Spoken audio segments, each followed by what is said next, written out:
Books that tell the stories of iconic personalities in Nigeria are relatively in short supply when considering Nigeria's history and huge population. This is particularly so in the journalism profession.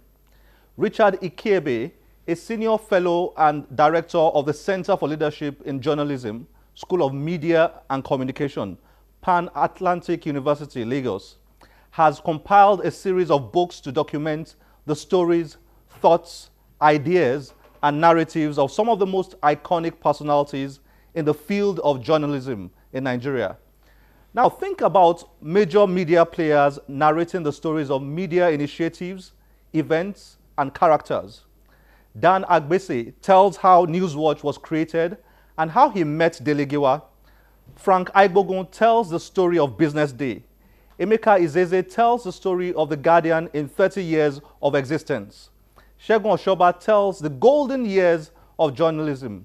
And of course, John Momo tells the story of his inspiring rise from TV reporting to the founding of Channels Television.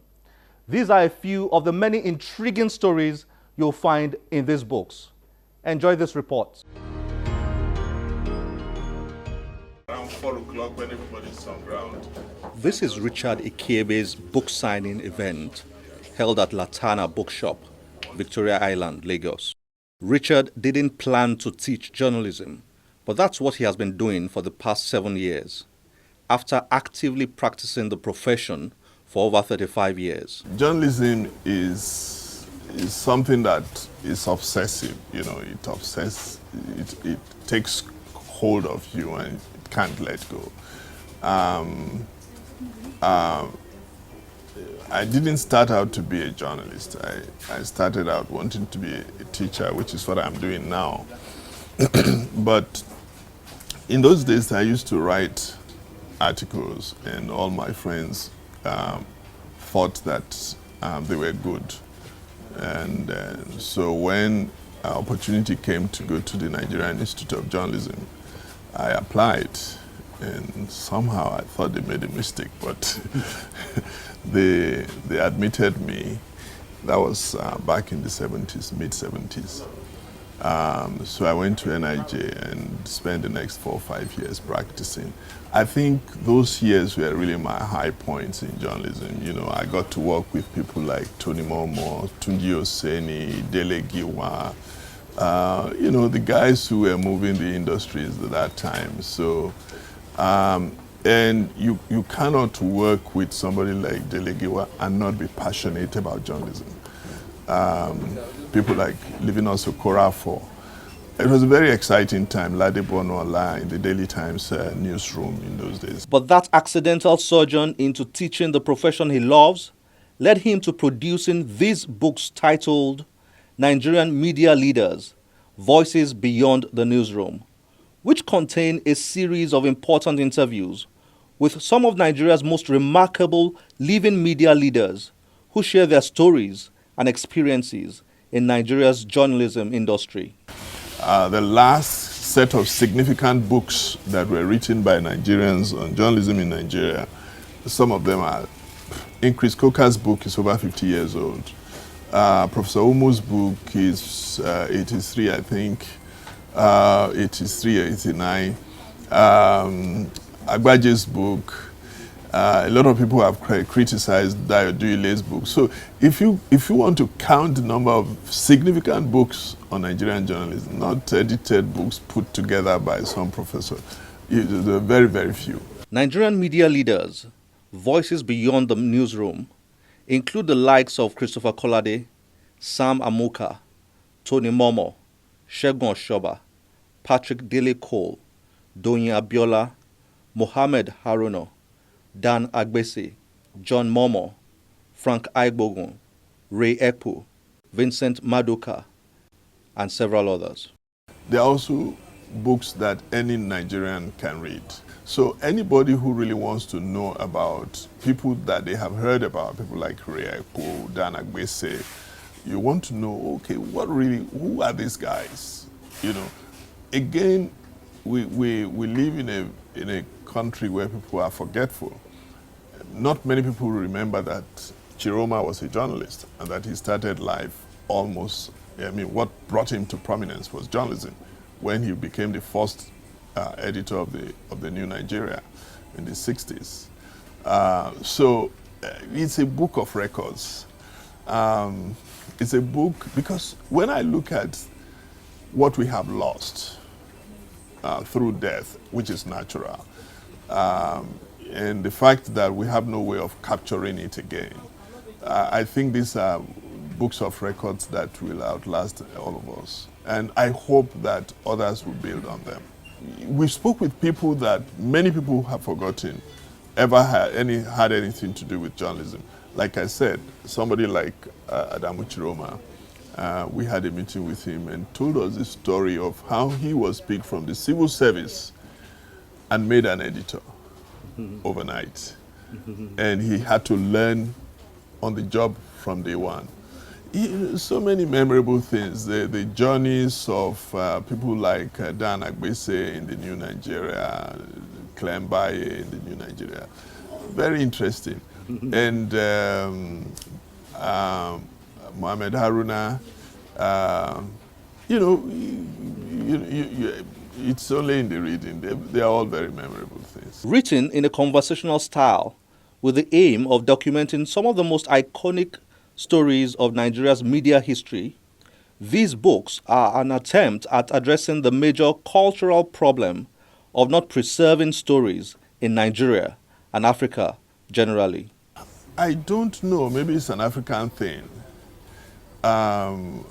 because we live for the moment culturally. We live for the moment. We are seasonal people, and we only memorialize people once at death, but that is not the culture elsewhere, and it's a sad thing that we do that. We're probably the only culture in the world. If you go to Europe, they write. If you go to Middle East, they write. If you go to Asia, they write. Most of America's are immigrants, whether south or north. Africa is the only continent that doesn't have written scripts, and all the scripts that we have are borrowed scripts, whether English, French, Arabic, and that I think has something to do with that is telling on us, and we continue to borrow ideas from these cultures, and so you and I will fight on the basis of you having an Arabic culture and me not having an Arabic culture, but I have European culture, which we read in terms of religion. But that's because the Arabs gave you a script and the Europeans gave me a script, which is really a reflection of their cultures. And the author read an excerpt from his book. Perhaps more than any other profession, journalism supplied an overwhelming number of pioneer political leaders who transformed from political activism to political national leadership. Oba Akisanya, Herbert Macaulay, H.O. Davis, Ernest Sese Ikoli, Dr. Akiwande Savage, Dutse Muhammad Ali, J.V. Clinton, I.B. Thomas, Ayolijedu were all pioneer journalists and leaders. Many became nationalists and political leaders, but they left behind faint, very faint memories of their experiences as journalists.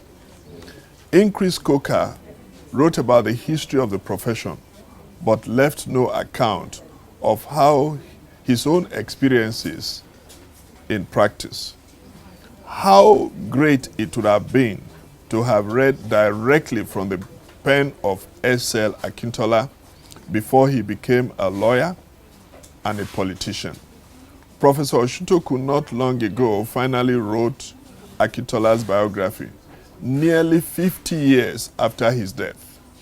And he reported that Akintola had a Churchillian mastery of the English language, written as well as spoken. Imagine drinking directly from the deep fountains of robust and engaging minds of the great Nnamdi Azikiwe himself, Anthony Nahoro, Bisi Onabanjo, Nelson Otta, Magaji Dambata, Abiodun Aloba, MCK Ajuluchuku, Abubakar Imam. The list is endless. Perhaps Nigerian media leaders, voices beyond the newsroom, will further trigger the commitment to capturing the narratives of national icons, at least for historical purposes.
Like Lord Acton once said, history is not a burden of memory, but an illumination of the soul.